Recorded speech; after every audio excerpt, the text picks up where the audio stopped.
Did you know if you're not eating right, you can't build as much muscle? Let me explain. So, in this slide, we can see that diet is 80% and training is 20%. So, what does that mean? So, most of our muscle was going to be built out of our diet. That is 80% of our results. Training is still important, but it's only around 20%.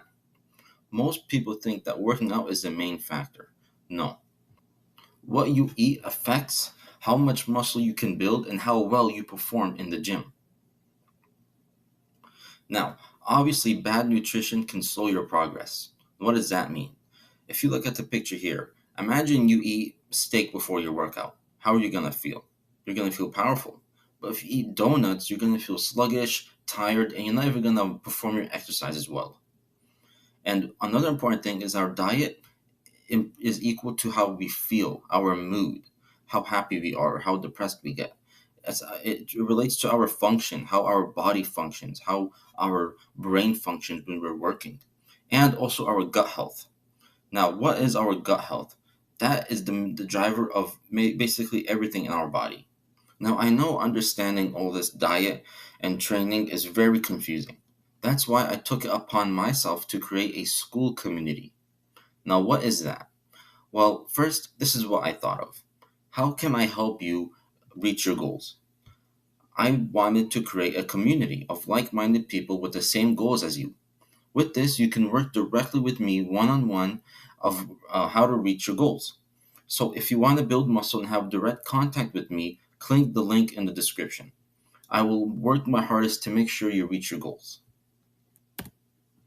Now, let's talk about the nutrient density of food. We need vital nutrients to live. If you're not getting enough, you're going to be deficient. And now, what does deficient mean? It means low energy, weak bones means you just have these random pains throughout the day or throughout your body, and you have irregular heartbeat. Now, this is very very dangerous. That's why it's important to get most of our nutrients from food instead of supplements. Now, what are the most common deficiencies people have? It's iron, iodine, and vitamin D. Now, this is just three of the most deficient nutrients that most people in the world have. And this can cause muscle weakness, abnormal development, weakened immune system, and impaired brain function.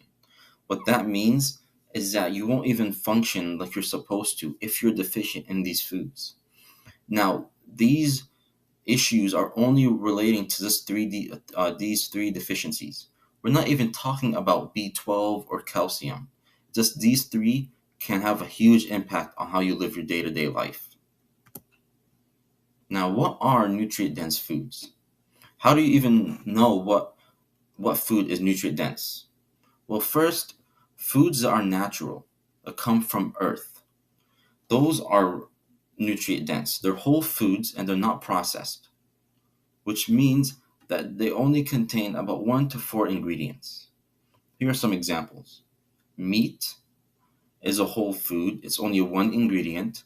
Butter, just mainly fat from milk. Rice, fish, milk, fruits, and eggs. Now, if you look at the picture here, you can see we go like these are some vegetables and fish. It's higher in fiber, essential amino acids you need to build muscle, essential fatty acids we need because we don't have that much fatty acids in our diet, so it's very good to get it from fish. Vitamins, minerals, antioxidants. Now look over here. These are processed, high calorie dense foods that are high in added sugars, high in sodium, calories, saturated fat. There's a whole lot of diabetes over here. Now, how do you eat more nutrient dense foods? First, you need to try and see what you like. Try all the foods I mentioned in the past slide and see what works best for you. How does it feel? How does it make you feel? Does it taste good? And how does your body react to it? If you eat a certain food and your body doesn't react well to it, you get like inflammation or you just feel bloated, you shouldn't eat it. Now, what you want to do is slowly add them to your diet. Adding these healthy foods to your diet, you start getting more accustomed to them.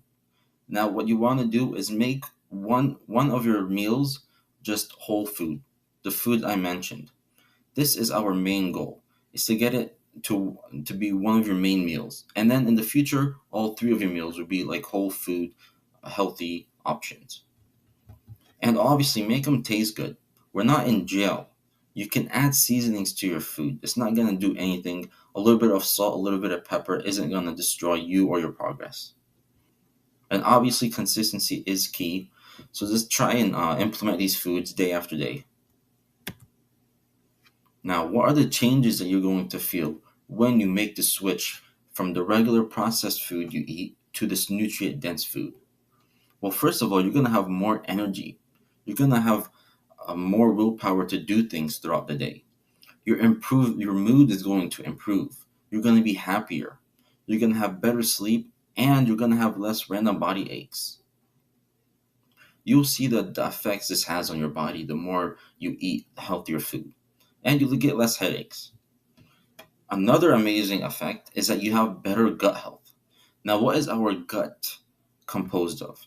It's the stomach, the small and large intestine. These affect how our skin health is. It also improve if you have good gut health, you have better immune system, which means you can fight off more viruses, and you have better mental clarity. You have less brain fog.